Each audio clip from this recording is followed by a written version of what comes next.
Hello student, class 11 NCERT math chapter number 2 relation and function. Last video में हमने relation के अंदर relation का definition, representation and domain, range, codomain और pre image, इनके बारे में हमने डिस्कस किया था। तो अब देखते हैं इसके बाद आगे रिलेशन में नेक्स्ट है हमारे पास टाइप्स ऑफ रिलेशन।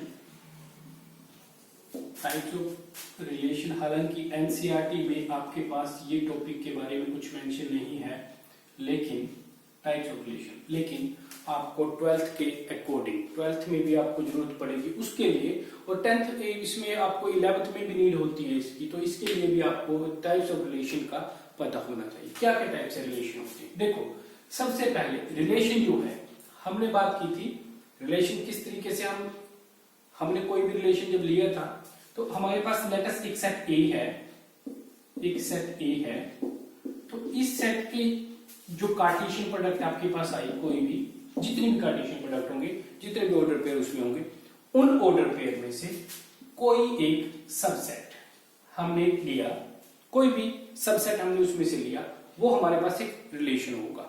इस तरीके से हमने डिफाइन किया था, डेफिनेशन के अंदर में बात की थी। अब इससे नेक्स्ट बात करते हैं। अब हम बात करते हैं कि जैसे कार्टेशियन प्रोडक्ट होगी, हम पहले कार्टेशियन प्रोडक्ट ही लिख लेते हैं एक सेट की, उसी सेट के साथ कार्टेशियन प्रोडक्ट क्या होगी। हालांकि कार्टेशियन प्रोडक्ट उस सेट की, ए सेट की किसी अनदर सेट बी के साथ भी हो सकती है। हमने यहां पर कुछ कंसेप्ट को इजीली समझने के लिए इस सेट की कार्टेशियन प्रोडक्ट इसी के साथ ली है। तो यहां पर ए इंटू ए क्रॉस ए में हमारे पास क्या क्या होंगे, हम यहां पे नोट कर लेते हैं। पहले ए क्रॉस ए में आपके पास कौन कौन से एलिमेंट होंगे, 1 1 1 2 1 3। उसके बाद बात करें नेक्स्ट बात करते हैं, हमारे पास सेट है 1 2 एंड 3 एलिमेंट का। नेक्स्ट है 2 1 2 2 2 3। उसके बाद नेक्स्ट 3 1 3 2 एंड 3 3। ये आपके पास टोटल 9, ये आपके पास टोटल 9 ऑर्डर पेयर होंगे इस रिलेशन, इस कार्टेशियन प्रोडक्ट में आपके पास। तो बात करते हैं हम रिलेशन की। देखो यहां पे क्या है, यहां पे ये भी एक रिलेशन है जिसमें इस सेट का हर एक एलिमेंट इसी सेट के एलिमेंट्स के साथ में रिलेटेड है। यानी कि एक किस तरीके का रिलेशन हो गया, ए बी इस टाइप का एक रिलेशन हो गया ये, जिसके अंदर आपके पास ए एंड बी आपको बिलोंग करते हैं सेट ए में से, और ए इज रिलेटेड टू बी। ये लिखने की भी जरूरत नहीं, हमने यहाँ पे ए बी बोल ही दिया है। ये आपके पास में किस टाइप का रिलेशन है, जिसके अंदर में ए बी आपस में रिलेटेड है, और ए बी दोनों ही इस सेट ए में से हैं। तो हमने एक ऐसा रिलेशन बनाया ये, जिसके अंदर में सारे के सारे कार्टेशियन प्रोडक्ट में जितने भी ऑर्डर पेयर हैं वो सारे के सारे हमने इसमें लिख दिए, वो सारे के सारे हमने यहाँ पे लिख दिए। ये जो सेट है, ये सेट आपके पास होगा यूनिवर्सल सेट, क्योंकि इसके अलावा आपके पास यूनिवर्सल रिलेशन, इसके अलावा आपके पास ऐसा कोई भी ऑर्डर पेयर नहीं बचा जो आपके पास हो सकता है। इनके अलावा कोई भी ऐसा नहीं बचा, सारे के सारे हुए हैं यहाँ पे, और वो सारे ही हमने ले लिए, वो सारे हमने यहाँ पे ले लिए। तो ये आपके पास एक यूनिवर्सल रिलेशन होगा। तो इसको इस तरीके से हम रिप्रेजेंट कर सकते हैं। नेक्स्ट इसके बाद में बात करते हैं हम नेक्स्ट सेकंड। अब है आपके पास एक एम्प्टी रिलेशन, एक एम्प्टी रिलेशन, नल रिलेशन या वॉइड रिलेशन, कुछ भी हम इसको इनमें से बोल सकते हैं। तो लेट अस, आपके पास ये एक सेट था ए बी 1 2 एंड 3। तो आपने यहां पर एक रिलेशन लिया, किस टाइप का relation, A B order pair का रिलेशन, जिसके अंदर आपके पास में जो बी है that is equal to 4 times of A, 4 time of A. तो देखो आपके पास क्या क्या बनेगा, आपके पास क्या क्या बनेगा, इस सेट की ए क्रॉस ए आपने लिया, मैंने आपको बताया था कोई भी रिलेशन होता है वो क्या होता है, ए क्रॉस ए का ही सबसेट होगा इस सेट के अकॉर्डिंग। यहाँ पे रिलेशन जो होगा वो ए क्रॉस ए यानी कि कार्टेशियन प्रोडक्ट का सबसेट होगा। यहाँ पे ये क्या था, ये हमारे पास एक यूनिवर्सल रिलेशन भी बना और ये आपके पास ए क्रॉस ए भी है।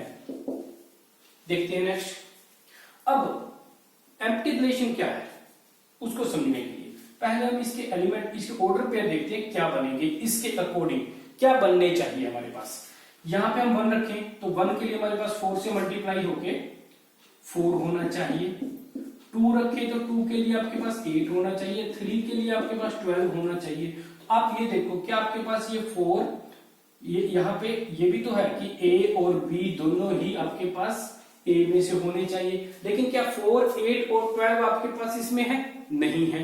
तो आपके पास ऐसे जो इस रिलेशन के अकॉर्डिंग जो बात हो रही थी, जो यहाँ पे डेफिनेशन के अकॉर्डिंग इस टाइप के ऑर्डर पेयर होने चाहिए, लेकिन ये ऑर्डर पेयर आपके पास इस कार्टेशियन प्रोडक्ट में आपको नहीं मिलेंगे।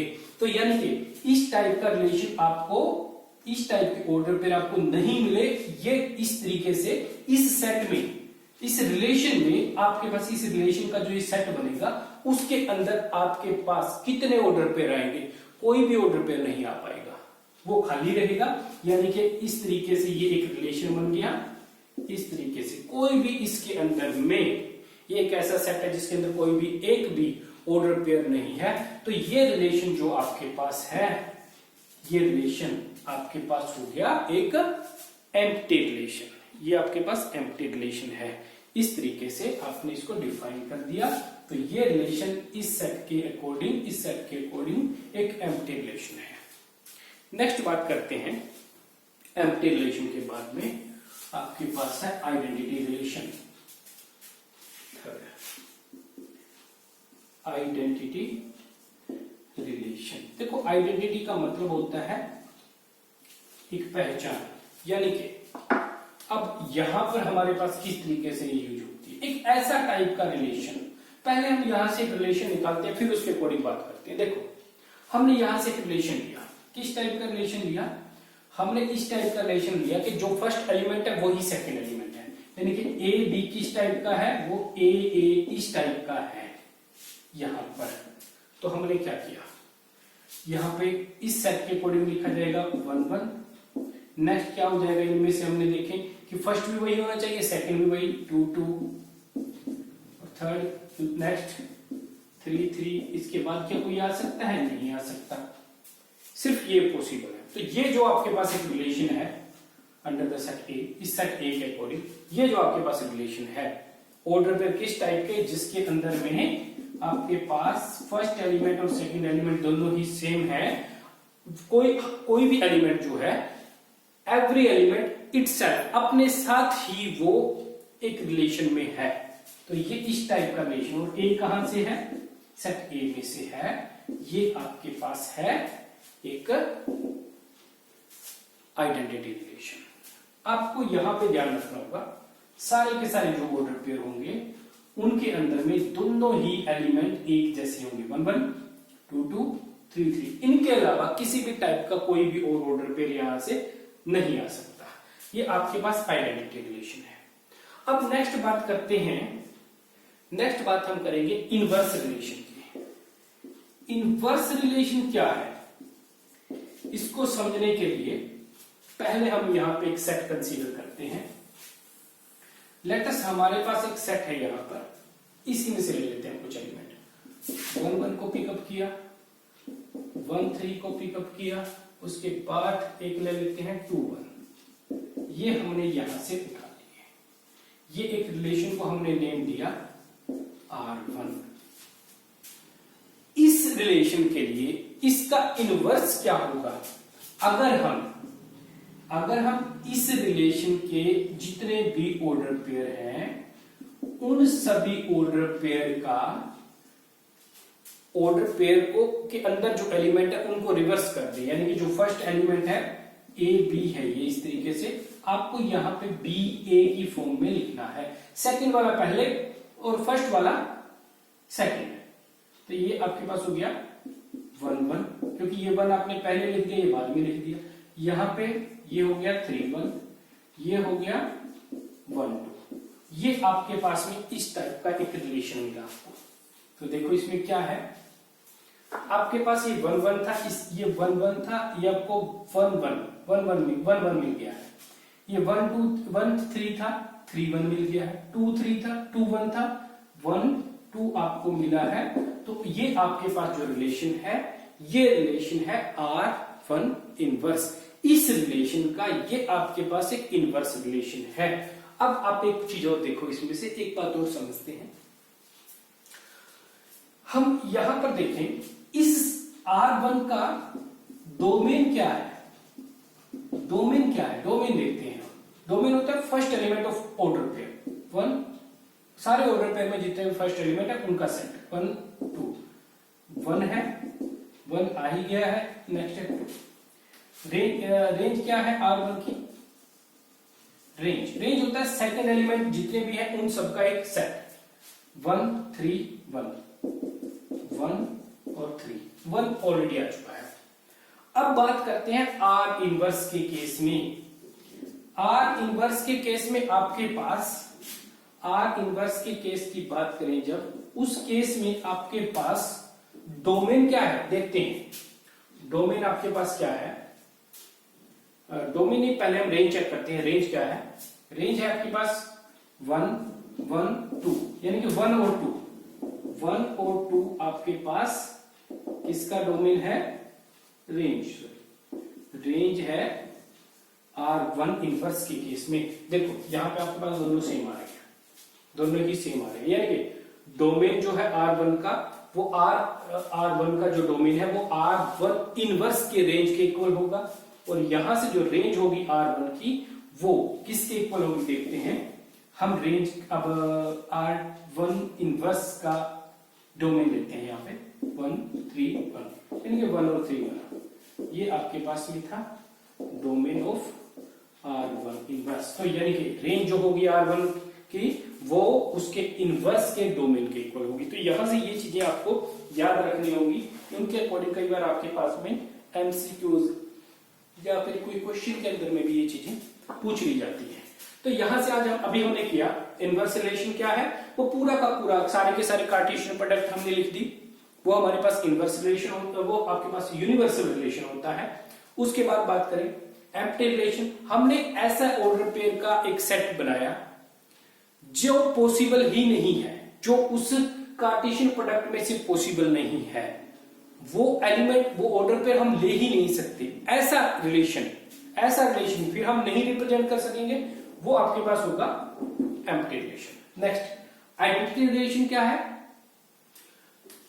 जितने भी ऑर्डर पेयर के एलिमेंट है वो अपने साथ ही एक रिलेशन बना रहे हैं। इस टाइप के ऑर्डर पेयर का एक रिलेशन जो है वो आपके पास आइडेंटिटी रिलेशन होगा। फिर बात करते हैं इनवर्स रिलेशन की। इनवर्स रिलेशन अभी हमने किया।